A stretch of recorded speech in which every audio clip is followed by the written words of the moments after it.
Semua perhatian dunia kini tertuju pada Selat Hormuz, sebuah jalur laut sempit yang menjadi salah satu titik paling krusial dalam sistem energi global. Ancaman Iran untuk menutup selat ini bukan sekedar isu regional, dampaknya akan melampaui kawasan Teluk, mengguncang pasar energi dan ekonomi dunia secara keseluruhan. Sekitar 20% pasokan minyak harian global melewati jalur ini. Dalam konteks tersebut, bahkan ancaman yang kredibel saja sudah cukup untuk memicu ketidakstabilan. Beberapa ranjau laut, sejumlah kecil kapal serang, atau gangguan terbatas sekalipun dapat mendorong pasar energi ke dalam kekacauan. Namun, konflik ini berkembang dengan cara yang tidak biasa. Perang tidak dimulai ketika Iran mencoba menutup selat.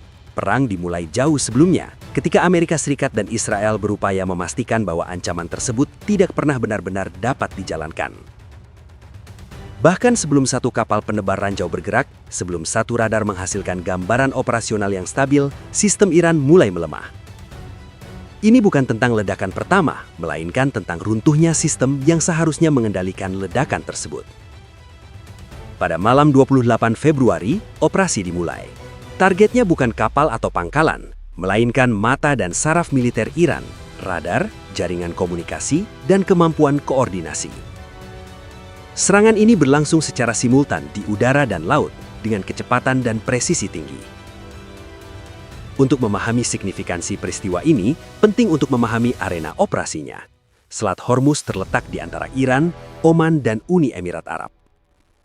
Jalur ini sempit, tetapi memiliki nilai strategis luar biasa. Bagi Iran, ini adalah salah satu alat tekanan paling efektif terhadap dunia. Rencana Iran pada dasarnya sederhana, bertahan dari serangan awal, kemudian beralih ke fase maritim, mengirim kapal, menanam ranjau, dan menjadikan setiap pelayaran melalui selat sebagai resiko tinggi. Namun, fase itu tidak pernah benar-benar dimulai. Amerika Serikat dan Israel bergerak lebih dulu. Fase pertama terjadi di udara dan dimulai bahkan sebelum serangan kinetik dilakukan. Pesawat EA-18G Growler memasuki area operasi. Ini bukan pembom, melainkan platform perang elektronik. Misinya adalah membuka koridor elektronik dengan melumpuhkan fungsi sistem pertahanan lawan. Di dalam pesawat, perwira perang elektronik (ECMO) mengoperasikan sistem pengacakan secara real-time, memfokuskan energi pada frekuensi radar Iran, mengganggu pemrosesan data, dan mendistorsi citra yang muncul.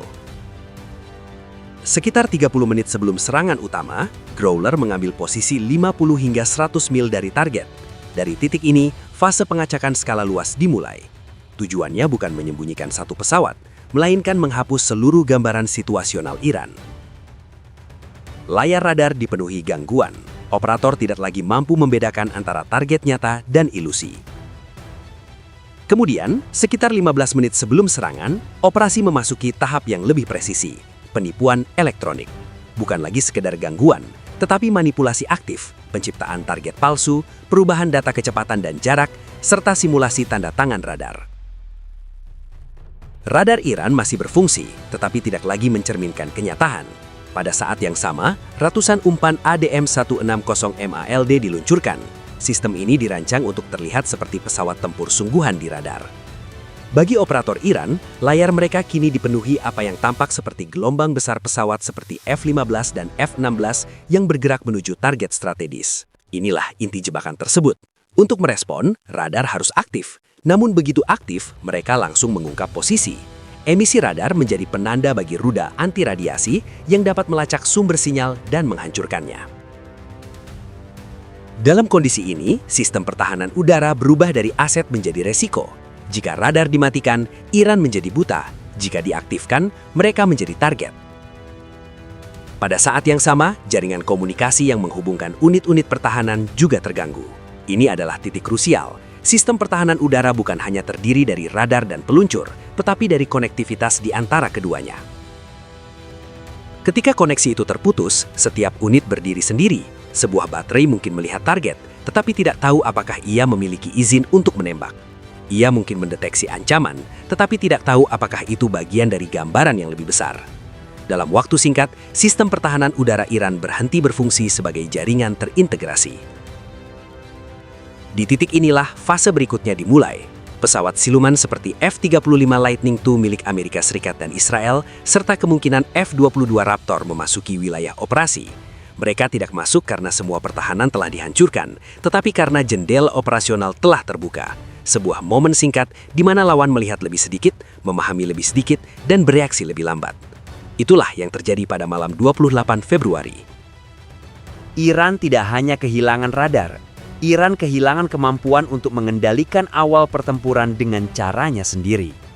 Dan dalam konflik modern, kehilangan kendali atas momen pertama seringkali berarti kehilangan kendali atas seluruh jalannya perang. Memasuki fase kedua operasi, laut, fokus beralih kembali ke Selat Hormuz. Secara geografis, kawasan ini bukan hanya jalur pelayaran, tetapi juga sebuah hambatan maritim alami. Karena itu, Iran tidak mengandalkan kekuatan angkatan laut konvensional di sini, melainkan pendekatan yang berbeda, armada kapal kecil dalam jumlah besar. Konsep ini dikenal sebagai armada nyamuk, kumpulan kapal cepat, berukuran kecil, relatif murah, dan sulit dideteksi maupun dicegat. Di dalamnya termasuk kapal tipe Ashura, Tariq, dan berbagai varian modifikasi lainnya. Sebagian dipersenjatai dengan senapan mesin berat, roket, hingga rudal anti kapal. Beberapa bahkan menyamar sebagai kapal sipil, meskipun dirancang untuk misi militer. Penting untuk dicatat, Iran memang memiliki angkatan laut konvensional yang lebih besar, termasuk kapal perang yang dibangun dengan bantuan Rusia dan Tiongkok. Namun dalam 10 hari pertama konflik, sebagian besar kekuatan tersebut dilaporkan telah dilumpuhkan oleh Amerika Serikat. Kapal selam AS menargetkan kapal perang Iran secara intensif, dan bahkan kapal perusak drone yang sebelumnya diklaim oleh Ali Khamenei mampu mengancam kapal induk Amerika, akhirnya hancur dalam kobaran api. Namun di Selat Hormuz, strategi Iran berbeda. Alih-alih menghadapi kapal perusak Amerika secara langsung, Iran berupaya membanjiri sistem pertahanan dengan puluhan target kecil secara simultan. Tujuannya adalah menciptakan kebingungan, mendekat tanpa terdeteksi, dan kemudian melaksanakan tahap berikutnya, menanam ranjau laut di jalur pelayaran. Ancaman ini menjadi sangat signifikan karena jenis ranjau yang dimiliki Iran. Pertama, ranjau kontak, relatif sederhana, mengapung di bawah permukaan, dan meledak saat bersentuhan dengan kapal. Kedua, ranjau dasar yang lebih canggih, ditempatkan di dasar laut dangkal, mendeteksi sinyal akustik kapal, dan meledak tanpa perlu kontak langsung. Diperkirakan Iran memiliki antara 2.000 hingga 6.000 ranjau laut. Dalam jalur sempit seperti Selat Hormuz, bahkan sebagian kecil dari jumlah ini dapat berdampak besar terhadap ekonomi global. Metode pemasangannya pun sederhana. Ranjau dibawa oleh perahu kecil, lalu dijatuhkan ke laut. Kadang hanya dengan didorong atau digelindingkan melalui rel sederhana. Tidak memerlukan teknologi tinggi, namun justru kesederhanaan ini yang membuatnya sulit dicegah. Sebuah perahu kecil dapat memasuki jalur pelayaran pada malam hari, menjatuhkan beberapa ranjau dalam hitungan detik, lalu kembali ke pantai sebelum terdeteksi. Karena itu, respons Amerika Serikat tidak bersifat reaktif. Alih-alih menunggu ranjau ditempatkan, yang akan memaksa operasi pembersihan beresiko tinggi, Washington menerapkan prinsip penolakan preventif.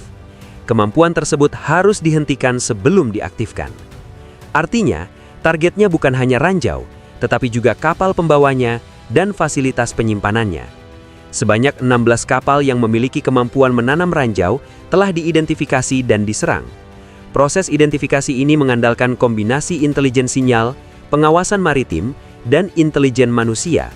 Dengan kata lain, Amerika Serikat dan Israel tidak menunggu kapal beroperasi. Mereka telah memetakan jaringan ini sebelumnya. Disinilah konsep target ganda diterapkan. Kapal dan gudang ranjau diserang secara bersamaan. Jika kapal dihancurkan, tidak ada yang menanam ranjau. Jika ranjau dihancurkan, kapal tidak memiliki muatan. Dengan satu serangan terkoordinasi, seluruh rantai operasional dapat diputus. Dalam hal persenjataan, pendekatan yang digunakan juga berlapis. Untuk target kapal kecil, digunakan misil AGM-114 Hellfire, termasuk yang diluncurkan dari drone MQ-9 Reaper.